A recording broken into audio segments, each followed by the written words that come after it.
Fala pessoal, vamos apresentar sobre a morfina, nicotina, cafeína, falar um pouco mais sobre a heroína, através do livro Os Botões de Napoleão. Os integrantes são Beatriz Campos, Eduardo Andrioli, Emily, Leonardo e Luiz Gustavo. A morfina é um narcótico agraciado por muitos, devido à sua alta capacidade de entorpecer os sentidos e também ao induzir ao sono. Através de anos de pesquisas, descobriu-se que o ópio, que significa o suco extraído de determinadas plantas para obter narcótico, apresenta 24 tipos de alcaloide. Sendo popularmente encontrado na Ásia, essas papoulas soníferas são responsáveis por produzir a morfina através da sua secreção viscosa. Após anos de tentativas, lá em 1925, os estudiosos conseguiram terminar a estrutura química da morfina.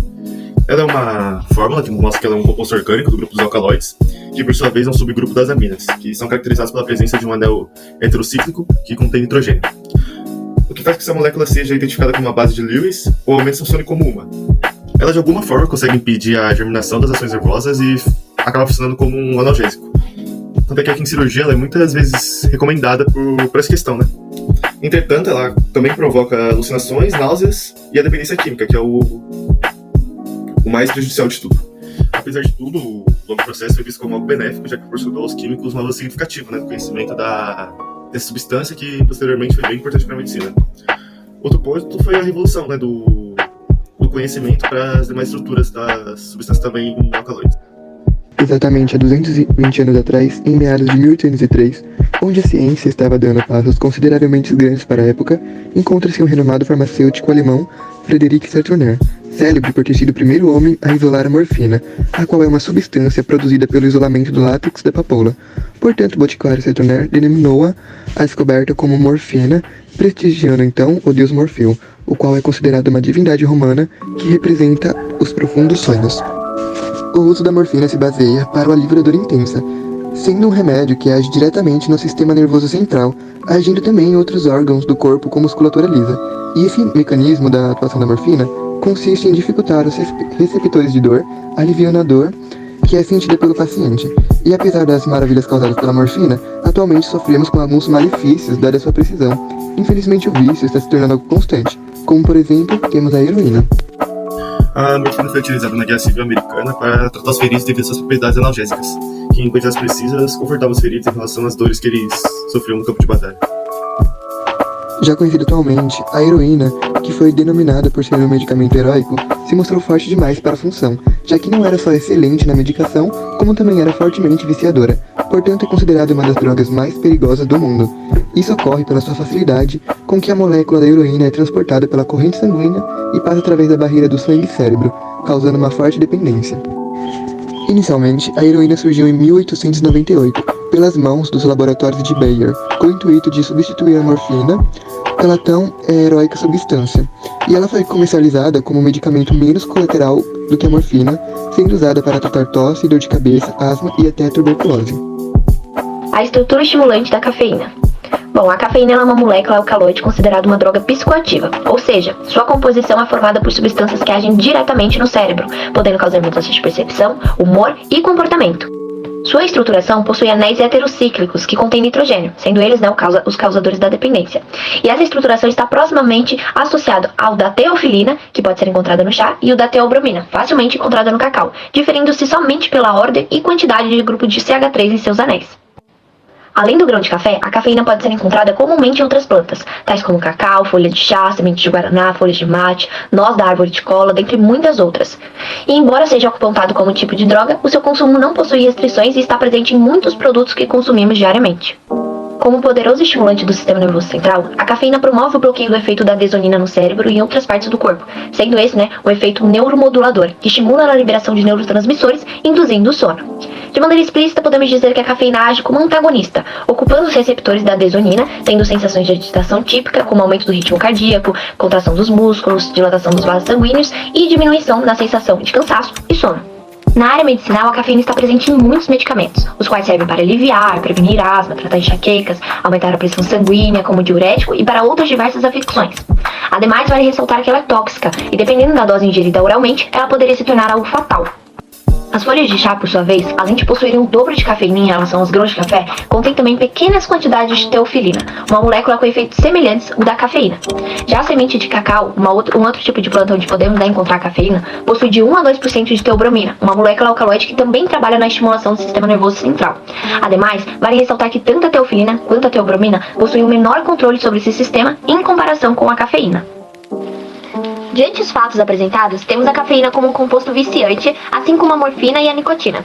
Seus sintomas costumeiros da abstinência incluem dor de cabeça, fadiga, sonolência e até mesmo náuseas e vômitos. Entretanto, em relação aos outros tipos de drogas que demoram relativamente um bom tempo para ser eliminadas do nosso organismo, a liberação da cafeína ocorre de maneira rápida, no máximo em uma semana. Como já dito anteriormente, a cafeína, por ser um composto viciante, tornou-se um vício da humanidade, e sua descoberta se dá a meio a muitas suposições. Há quem diga que a prática se iniciou a partir do uso da folha de chá, quando Shendong, o primeiro imperador mítico da China, ferveu um pouco de água potável, a qual costumeiramente era servida à sua corte como forma de precaução contra doenças, juntamente com as folhas de um arbusto, que coincidentemente caíram nessa água fervente e deram origem ao primeiro bule de chá. No entanto, existem muitas outras suposições sobre sua descoberta, mas ao todo podemos destacar que o chá fez parte da vida chinesa durante muitos séculos. E após isso, com toda essa sua descoberta, o composto da cafeína no café, chá e cacau espalhou-se pelo mundo inteiro, influenciando não somente na cultura, mas também no setor econômico em alguns países da América Central, incluindo o Brasil, onde a cafeicultura foi extremamente importante para sua atividade econômica, já que esse cultivo dominou a agricultura e o comércio nacional por mais de 100 anos. Além do desenvolvimento econômico, a produção em torno do café resultou em um período de abolição da escravatura mais tardia, a qual ocorreu somente em 1888 com a Lei Áurea, tendo em vista que o comércio necessitava de mão de obra barata naquela época. E em vista de tudo isso que foi apresentado, podemos perceber a grande história e interferência por trás de uma simples molécula de cafeína, que nos traz a sensação de prazer agindo ligeiramente no nosso sistema nervoso central. A cafeína, com suas moléculas alcaloides, transformou muitas regiões de maneira radical, e é impressionante poder dizer que ela influenciou a vida da nossa sociedade em tantos pontos positivos e negativos durante décadas, estimulando o comércio, sendo base da economia de muitos países, alimentando guerras, gerando fortunas, financiando golpes de Estado, escravizando milhões e ocasionando muitos conflitos. E tudo isso por meio de uma substância química. Beber fumaça. Seu fumo era feito através de rolos de folhas em brasas que eram direcionadas às suas narinas. Entre os indígenas, o fumo, inalar tabaco em pó e mascar folhas envolvendo a nicotina era algo generalizado. Apontavam que a fumaça do tabaco absorvida de cachimbos, folhas ou inaladas de folhagem espalhadas em brasa viva causava grandes alucinações. O fumo não contava com a aprovação universal. Foi proibido o uso de tabaco em igrejas. Rei Jaime I publicou em um panfleto: costume repugnante aos olhos, odioso ao nariz, nocivo ao cérebro e perigoso para os pulmões. O fumo passou a ser proibido na Rússia. Suas leis possuíam punições, sendo elas incisão nos lábios, açoitamento, castração ou exílio. Após 50 anos, ocorreu a abolição da proibição. Toda a produção feita de cultivo do tabaco feita pela Europa não foi o suficiente para satisfazer suas demandas. Colônias do Novo Mundo, sendo elas espanholas e ingleses, passaram a cultivar a planta para sua exportação, e todo esse cultivo necessitava de muita mão de obra. Precisavam de suas plantas na altura certa, pragas removidas, brotações ao lado da base podada e as folhas colhidas manualmente para o seu processo de secagem. Existem pelo menos 10 alcaloides no tabaco, e o principal deles é a nicotina. Seu conteúdo nas folhas do tabaco pode variar de 2 a 8%. A nicotina é considerada como um grande estimulante do coração e sistema nervoso, mas seu uso com o tempo ou em grande quantidade pode atuar como um depressor. A molécula da nicotina faz uma junção entre as células nervosas, o que pode dar a intensificação de um impulso nervoso. O efeito é perdido, contudo a atividade muscular, em particular a do coração, fica mais lenta, fazendo com que crie um efeito de sedativo, pois a circulação se desacelera e se tem uma taxa reduzida de oxigenação no sangue. Por isso que dependentes de nicotina falam que precisam do cigarro para se acalmar. A nicotina é 1000 vezes mais forte quando absorvida pela pele do que via oral. Os ácidos que se situam no estômago decompõem a molécula de nicotina em certa medida. Quando se fuma, a alcaloide do tabaco é oxidada com menor toxicidade, pela grande temperatura de sua queima. A nicotina já foi produzida para o seu uso como inseticida nas décadas de 1940 e 1950. Isso antes do desenvolvimento dos pesticidas sintéticos. Entretanto, o ácido nicótico e a piridoxina possuem uma estrutura muito semelhante à da nicotina, sendo eles não venenosos, e sim grandes nutrientes essenciais para a nossa sobrevivência. Muito obrigado por assistirem, isso é tudo.